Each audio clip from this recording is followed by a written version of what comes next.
pertahanan itu. Koni Rahakundini ini bukan apa, dibicarakan bukan sembarang bicara itu. Banyak persoalan di Indonesia ini. Nah, ada nanti orang mengatakan persoalan di luar negeri dengan di sini kan tidak sama. Siapa yang bilang sama? Bukan masalah kesamaannya itu. Bukan itu. Tetapi utamakan dulu mengurus di dalam negeri, baru luar negeri. Pertanyaannya adalah, kita tanya, negara, apa keuntungan bagi rakyat Indonesia 270 juta dengan sikap daripada negara ini selalu membela Palestina? Kita mau tanya apa? Keuntungan politik apa?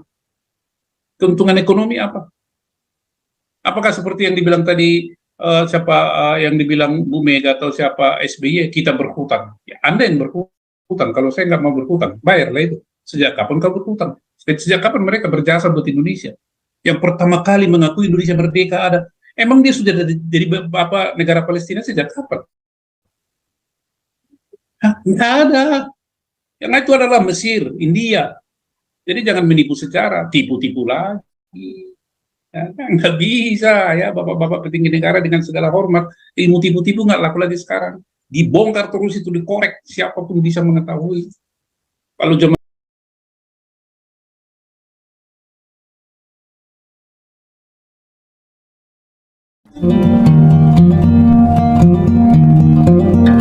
Bung Robert, halo, silakan halo. Bung Robert. Saya dengar. Halo. Bisa dengar? Oh, dengar, mantap. Halo. Yuk. Udah kedengaran? Sudah Pak, mantap. Oke, ya. Oke, selamat malam semua. Terima kasih Pak Santai Amer. Salam. Nah, ini saya mau mengingatkan lagi nih Pak. Dulu kalau nggak salah Pak Santai Amer juga pernah mengungkapkan ide ya ke Pak Zhang itu tentang kerjasama. Jadi antara kita dengan komunitas kita dengan Israel gitu. Jadi hal yang positif Pak. Misalnya itu mungkin bisa dibuat lebih serius lagi Pak. Contoh misalnya kerjasama dalam hal apa namanya transfer ilmu yang untuk apa itu daerah-daerah lahan-lahan kering tuh di NTT tuh, kita fokus ke kita aja Pak ya, kita nggak usah yang apa namanya itu yang nggak yang kontra dengan kita, nggak usah, kita fokus ke kita aja Pak. Jadi biar bermanfaat untuk kita. Nah kalau nanti kita efeknya hasilnya bagus, itu nanti orang akan jadi magnet, kita sendiri akan jadi magnet tuh Pak. Nah contoh intinya kayak di NTT itu kan banyak kan lahan-lahan kering tandus itu ya. Nah sama seperti di Israel itu juga kan daerah padang gurun ya, daerah kering juga itu sebenarnya. Tapi mereka bisa loh itu apa namanya mentransformasikan lahan itu menjadi lahan-lahan yang subur gitu. Itu kehebatan Israel tuh apa dengan seperti Ethiopia lah. Ethiopia kan mereka bantu sudah ini lagi. Iya itu. Contoh nyata itu. Iya maksud saya gitu Pak, Mas. Mungkin bisa digagas oleh Galarua atau siapa, Galarua lah apa namanya pionirnya gitu ya, untuk membuat program kerjasama antara Israel dengan komunitas kita Pak. Komunitas kita kayak di NTT, di daerah Tapanuli, di daerah Papua. Kita aja Pak, saya bilang fokus ke kita aja, nggak usah peduli negara ini Pak. Negara ini udah saya kalau bagi saya udah nggak ada negara ini, udah nggak jelas lah pokoknya. Kita fokus kayak ke NTT, Papua, ke daerah Sulawesi Utara gitu kan, ahli teknologinya kita di situ aja Pak fokusnya Pak. Nah itu bisa digagas, jadi Galaro bisa jadi pionir Pak, dan saya berharap itu bisa diseriuskan ya, itu nanti bisa jadi semacam magnet itu nanti kalau berhasil Pak, orang nanti akan merapat sini semua itu nanti, saya yakin itu. Saat itu terus yang berikutnya program-program beasiswa Pak, misalnya itu banyak saya dengar perbincangan ya, banyak yang tertarik pengen melanjutkan studi ke Israel gitu, asalkan ada beasiswanya gitu ya. Nah itu mungkin bisa dari Galarua juga kerjasama dengan Pak Fauzang atau dengan Bu siapa tuh yang fakta Israel tuh, siapa namanya, Monique Rikers ya. Nah ya, atau yang ingin itu yang kedua ya, beasiswa ke Israel. Jadi buat kita sekali lagi untuk komunitas kita aja Pak, udah nggak usah bikin negara ini Pak. Terus ketiga, yang ingin menjadi relawan di sana Pak, itu lumayan juga kan. pernah dibilang Pak Fauzang ya, apa namanya tuh, banyak yang jadi relawan di Israel itu dari ASEAN ya, itu terutama yang ditawan oleh Hamas itu kan banyak tuh dari Thailand sama Filipina ya kalau nggak salah ya. Ya, Nah itu Pak. Nah ini bisa digagas ini oleh Galarua nih. Ini program yang bagus Pak. Ini program positif ini. Tapi jadi banyak pikiran jadinya ya. Jadi coba Pak banyak Robert sekarang domisili di mana Pak Robert? daerah sini lah, daerah Jawa Barat. Saya nggak usah sebutin di mana Pak. Ini ya. Oke, oke, apa? Nah, maksud saya, walaupun Bapak di mana, sebenarnya bisa menjadi apa namanya ya, tim yang khusus menangani itu. Nanti kita fasilitasi dan itu perlu sekali idenya itu. Justru itu yang menjadi kerinduan Galarua, Pak. Kenapa gereja-gereja di daerah ini tidak memanfaatkan ada salah satu celah yang bisa mendatangkan orang Israel secara individu ke Indonesia, tidak melanggar hukum? Bisa. Ikuti Permenlu nomor 3 tahun 2019 itu. Ada sisi positifnya. Kalau misalnya orang Israel mau datang ke Indonesia, maka dia masuk melalui pintu Kemenkumham secara pribadi. Ini yang sebenarnya gereja-gereja tidak manfaatkan dengan baik. Itu yang selalu saya sesalkan si Gomar ini. Saya iya, sesal. makanya saya bilang sekarang tadi, nggak usah ke mereka Pak, kita fokus kita aja. Saya udah antipati lah ngeliat mereka itu. Jadi maksud saya Robert nanti membidangi ini. Jadi jalan yang paling bagus lagi, Bung Robert. Jadi ini untuk semua teman-teman ya, untuk semua teman-teman. Kepala daerah itu, mulai dari bupati, wali kota sampai gubernur itu tidak harus melalui parpol. Ya, kalau melalui parpol, Bapak Ibu, walau alam dijawab, nauzubillah bin zalik, tidak akan memperhatikan itu kepentingan rakyat. Maka pilihlah jalur independen. Pilih. Kalau jalur independen dia nggak punya beban politik, sehingga dia pun melakukan jejaring dengan apapun di luar di dunia ini lebih fleksibel. Manfaatkan segala peraturan undang-undangan yang ada untuk kemajuan suku daerah, bisa. Nah, kalau dia dari parpol, nah gitu aja nanti Megawati bilang tolak. Orang dia udah mau bilang melawan kok, maka Ganjar jangan heran. Tolak itu pilih 20 itu, U20, nggak boleh Israel. Gitu aja Megawati. Tunduk si rambut putih kan, katanya. Tunduk si Iwan Koster. Kenapa? Karena dia dari partai. Tapi kalau dia dari independen, ya sorry, saya tidak ada hubungan dengan Anda. Bisa dia bilang gitu, walaupun dikatakan dengan santun ya. Jadi mari teman-teman, dimanapun Anda berada, punya sahabat, punya potensi di daerah, dorong dia untuk maju menjadi kepala daerah. Jangan dulu bicara menang, ya, dorong dari jalur independen dan tidak memerlukan banyak biaya. Biaya sih tetap perlu, tetapi tidak sebanyak yang diperlukan kalau dia dari jalur parpol. Kalau dia dari jalur parpol, mau jadi calon bupati atau wali kota, skor dulu minimum 10 miliar. Jadi gubernur 30-40 miliar. Ya, habislah barang itu. Belum bekerja, habis barang itu. Akhirnya apa? Ini kembali kapan? Dia sikat itu proyek-proyek.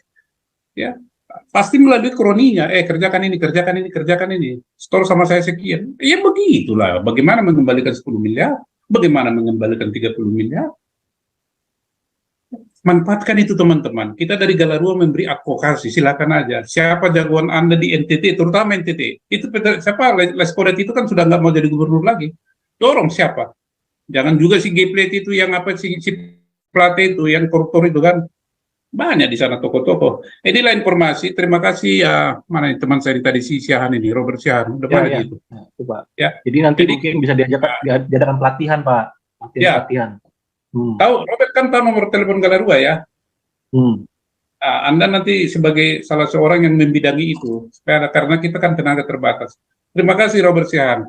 Oke, lanjut ke Bu Ellen. Silakan Bu Ellen. Bu Ellen, halo. Bu Ellen. Iya, shalom Pak Santiamar dan semuanya. Halo, Tuhan berkati. Tadi saya mau menanggapi yang Pak Robert Siahaan duluan ya Pak. Kan ya, mau silakan. Menghijaukan NTT ya Pak ya. Ya. Di NTT kan daerahnya kering gitu ya, panas. Apa nggak nanya ke Al Zaitun aja Pak? Al Zaitun kan pertaniannya sudah menghasilkan banget gitu, buah-buahnya juga subur gitu. Berasnya apa semua tuh nggak ada yang terbuang gitu. dari hewannya aja bisa jadi pupuk kandang dan sebagainya itu. Itu satu ya Pak ya. Terus ini tentang bendera nih Pak. Kalau pengibaran bendera Israel, kenapa Ibu Monik nggak diajak Pak? Monik Rakers. Itu satu. Terus yang kedua, saya lihat ada di medsos pengibaran bendera GAM dan Papua Merdeka. Jadi bendera Papua Merdeka itu ada seperti bendera Israelnya ya, ada garis-garis biru terus ditambahin apa gitu. Mereka bilang bahwa itu Papua Merdeka, jadi benderanya tuh baru. Terus yang bendera GAM ini ada kayak bulan sabit atau warna ada hijau-hijaunya gitu. Hanya satu kali aja sih saya lihat ada di itu, ada di IG. Dari saya itu aja Pak. Terima kasih. Mbak Ibu Ellen, saya hari Sabtu kemarin ya jumpa dengan Monik Reichert juga ngomong-ngomong, tapi tidak menyentuh ini. Cuma peluang untuk itu bisa lah. Monik ini kan jalurnya agak beda gitu. Kita memahami posisi dia. Tidak seperti semilitan kita memahami. Tetapi di dalam komunikasi dengan beliau tetap terbuka. Bisa nanti kita jajak itu Bu Ellen ya. Nah, kalau KLD itu misalnya mereka ini belajar, bisa saja. Pokoknya peluang yang ada ini sekarang harus kita manfaatkan sebaik-baiknya. Harus kita manfaatkan. Maka jalan yang paling cepat adalah seperti kata usul dari Pak Robert Siahaan yang saya katakan tadi. Kalau kepala daerahnya itu dia kantong-kantong Kristen itu adalah dari jalur independen, dia akan lebih mandiri tuh. Nah inilah teman-teman, mungkin ada saudaranya di mana, dorong, dorong. Jangan lu bicara menang kalah, dorong mereka maju. Seperti ini nanti di Kabupaten Buru ada teman saya dorong maju. Tapi independen, ya jangan dari parpol. Nah, independen nanti kita akan bantu gitu. Caranya membantu adalah karena dia tidak ada beban politik, dia bisa fokus kepada mengurusi rakyat. Tidak ada beban politik. Nah, dia bisa nanti tokoh agama, tokoh masyarakat, tokoh adat, dia bisa rangkul itu. Ya, jadi doakan Bu Ellen, ya dukung. Itu juga Bu Ellen nanti bisa masuk dalam timnya Robert Siahaan, nggak apa-apa ya. Karena kita butuh pemikiran-pemikiran dan semangat seperti Robert dan Bu Ellen, ya. Oke, silakan ya. Nah, ya Bu Ellen ya, nanti bisa kita komunikasi. Walaupun kita berjauhan nggak apa-apa. Zaman sekarang ini mah jarak tidak masalah lagi, ya. Iya Pak. Oh, lebah madu, ini lebah madu kita mau makan madu dulu, minum madu. Ya, shalom, shalom. Shalom. Aduh, saya senang sekali. Gini, saya menanggapi tadi yang Pak Robert Siahaan ya. Jadi gini, Pak Robert, yang Pak Robert tadi bilang itu sebenarnya kita sudah bikin plannya. Bahkan kita udah apa ya, udah mulai bergerak sebenarnya. Yang tadinya berpikir untuk apa yang Israel itu yang pertanian, kita tuh sebenarnya udah ada lahan Pak di daerah Jawa Barat. Udah ada lahan, dari grup kita itu udah mau ke sana termasuk dengan pendidikannya.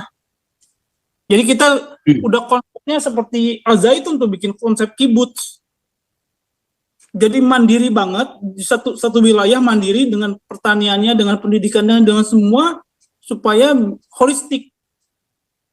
Jadi bisa menghidupi dirinya sendiri gitu loh. Seperti Al-Zaitun itu konsep Al-Zaitun juga belajar dari kibutsnya di Israel. Memang kita perlu nanti ada kepikiran memang untuk mengundang orang Israel buat membantu pertaniannya.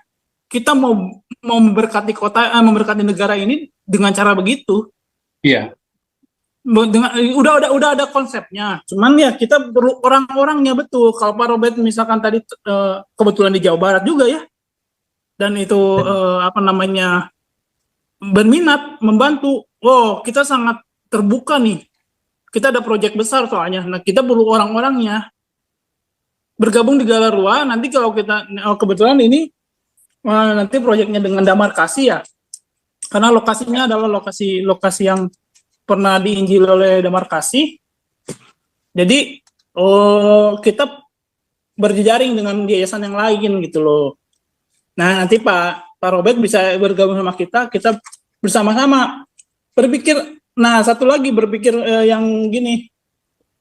Kenapa kita juga harus maju di jalur hukum? Masalahnya ketika kita sudah membangun sesuatu itu kayak model Panji Gumilang udah besar, tiba-tiba kena masalah sedikit aja mereka bisa menggunakan cara-cara mereka yang seperti itu, akhirnya kita kalah dalam hukum gitu loh. Makanya jalur hukum juga perlu maju, perlu diadakan istilahnya apa, perlawanan seperti ini supaya melindungi. Kita kan punya rencana udah bikin begitu ya, udah bikin suatu misalkan satu tempat bikin pertanian yang bagus, pendidikan yang bagus, penghidupan masyarakat yang bagus. Tiba-tiba mereka tidak setuju. Oh, ini kenapa ada orang Israel ke sini, ngundang-undang orang Israel, ngundang-undang apa? Mereka tidak suka, bisa bubar semua usaha kita gitu loh. Makanya memang harus ada orang yang maju di jalur hukum supaya melindungi diakonianya kita ini di sini gitu loh. Itu sih dari saya, Pak. Ya, bisa hubungi jadi mana nih? Kalau mau apa? Koordinasi nanti Bapak Madu, Bu Ellen di- sama Robert ya, komunikasi ya. Lanjut Bisa diketik di chat. Pak Robert. Ya, Pak Robert Ya. nanti bisa kontak ini aja, hotline Galaru Pak Robert. Iya, Nanti bisa coba di chat deh, di chat. Saya Hubungi. lupa ingat juga sih nomornya. Nomor hotline Galarua, kalau nggak bisa cari di websitenya Galarua, www.galarua.co.id. Oh ya, oke. Hotline-nya ya. Ya, hotline-nya. Iya, cuman ya ini kita berpikiran bukan di daerah Jawa aja ya, bukan untuk ini proyek pertanian ini pertanian lahan kering ini untuk ke ini juga ke luar Jawa. Iya. Jadi, Makanya percontohan dulu, Pak. Percontohan dulu. Betul. Role model. Saya kan pernah tinggal di NTT loh. Itu NTT tuh benar-benar gersang loh itu. Gersang sekali itu usahain lah. Itu topografinya NTT dengan Israel tuh mirip. Israel juga sama daerah itu. Nah, itu bisa diterapkan itu kalau berhasil, wah, itu bisa jadi magnet, Pak. Iya, Pak, betul. Magnet Setuju itu. saya. Setuju, Pak. Memang setahu saya memang orang Israelnya harus didatangkan, Pak, itu. Orang Israel itu harus didatangkan, dia harus tinggal di Indonesia dan dia harus cek tanahnya benar-benar, cek tanahnya, ukur segala macam kelembaban udara dan segala macam dia harus ukur dan harus gimana penerapannya seperti apa. Memang harus mendatangkan orang Israel ke Indonesia itu tidak semudah itu, Pak.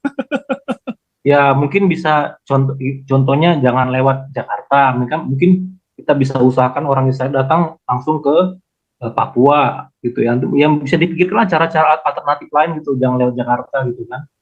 Pasti ada lah yang daerah-daerah yang kantong-kantong kita. Ya, pasti ada caranya sih, ada caranya. Ya, kita bisa pikirkan. Itu konteks bisnis nanti memang bakal dibahas. Cuman kan kembali ya, kita kan mengerjakan ini bukan sekedar mimpi ya. Kita harus membumi. Kita perlu dana yang lumayan besar untuk proyek percontohannya saja di Jawa Barat ini. Dana kita belum cukup. Gitu. Kalau misalkan dana kita udah cukup, ini kita juga udah mulai berjalan sedikit demi sedikit ini. Kita coba pendekatan dengan masyarakatnya, penerimaan dulu dengan masyarakatnya. Ketika masyarakatnya terima, kita masuk, kita bangun. Nah, itu udah. Makanya kalau ini berhubungan semua ya. Pergerakan kita tuh perlu pendanaan juga, nggak bisa cuman gerak aja pakai dana sendiri, wah habis juga dana sendiri. Nah, betul.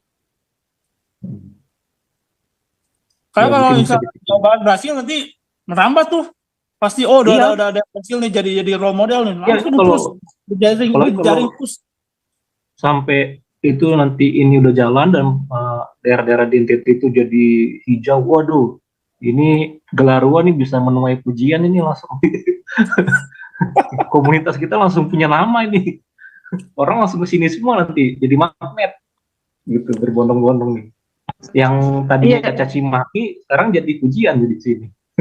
Gitu, Pak. Bagus ini. Ini kalau dimantapkan di jangka panjang ini bakal jadi proyek yang bagus, Pak. Bisa jadi proyek nasional. Makanya perlu support dari segi hukum juga, Pak, karena kita tahu lah mereka ada yang nggak suka dengan perbuatan kita gitu loh. Kita berbuat baik, mereka nggak suka. Iya, saya tahu. Nah, nanti kalau udah berhasil, itu bisa berubah pikiran semua itu. Yang tadinya kontra jadi benar-benar harus dijaga kan. Harus ada payung hukumnya, Pak. Betul. Ya. Oke, Ya. jadi saya sih minta tolong nanti siapa ya Pak Robert, Bu Ellen sama Pak Owen, Pak, untuk satu unit ya untuk diskusi dulu. Nanti intinya begini, kita sepakat dulu itu. Soal teknisnya nanti lihatlah ya, ada peraturan ini, ada peraturan itu, kita ikuti semua, kita mana celahnya kita ikuti. Itu tidak sulit. Yang penting ada dulu komitmen dan tujuan. Ya, nah itu dulu. Ya, jadi kita tidak berbicara masalah teknis, itu pasti ada jalan. Di mana ada kemauan, di situ ada jalan. Oke? Nah, saya kembali dulu ke ini teman-teman yang tadi ya. Kembali kita ke Permenlu nomor 3 tahun 2019. Di mana di sini kedudukan hukumnya itu?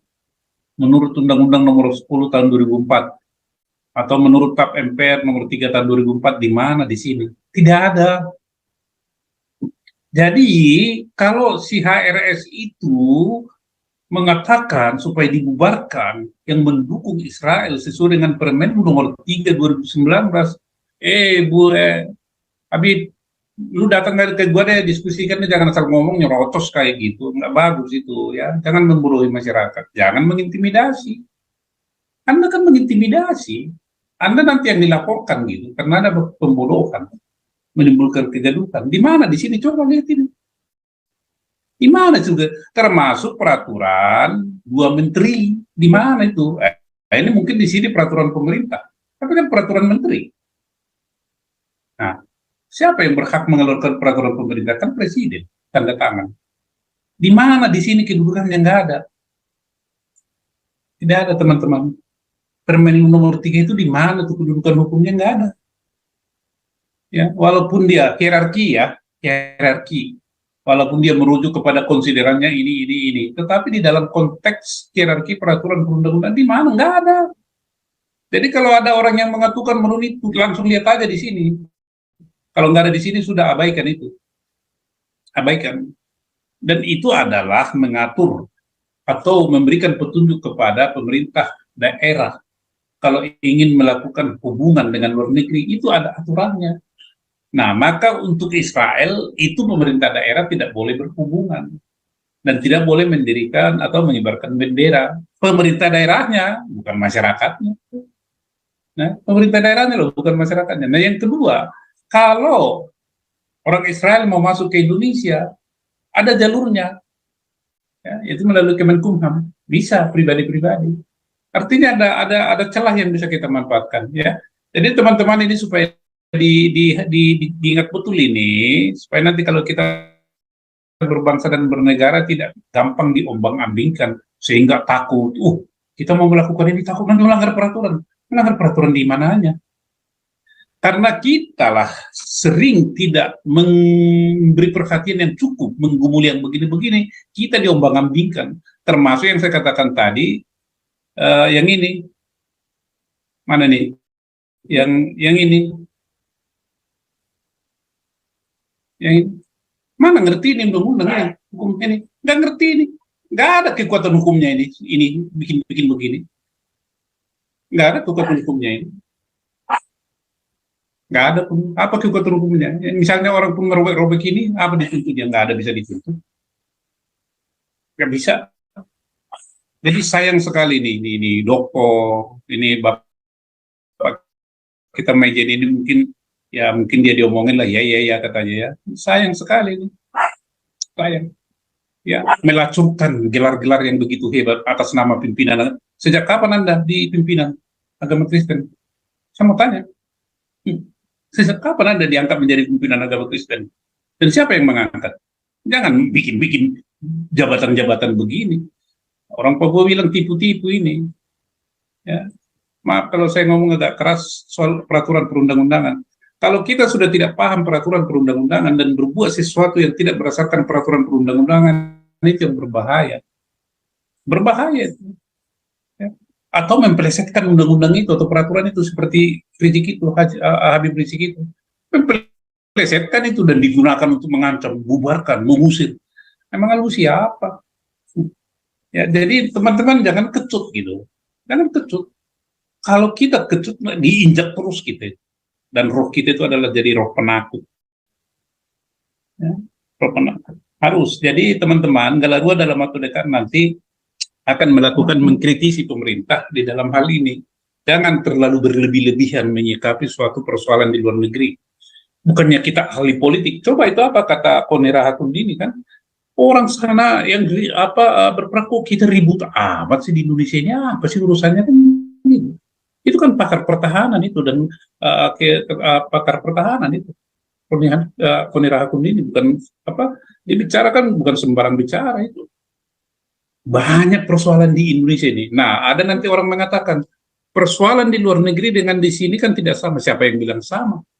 Bukan masalah kesamaannya itu.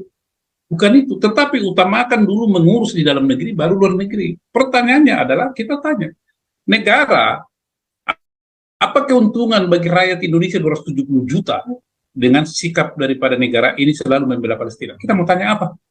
Keuntungan politik apa? Keuntungan ekonomi apa?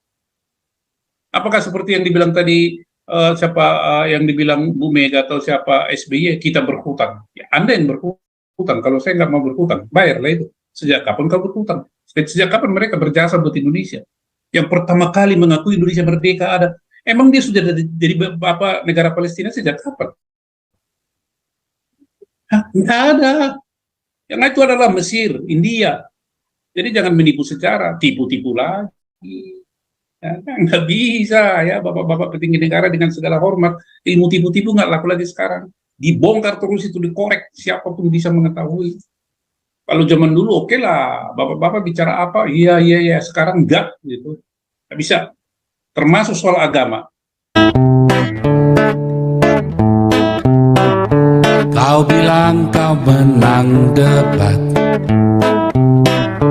lawan domba yang sesat. Kau bilang banyak yang tobat,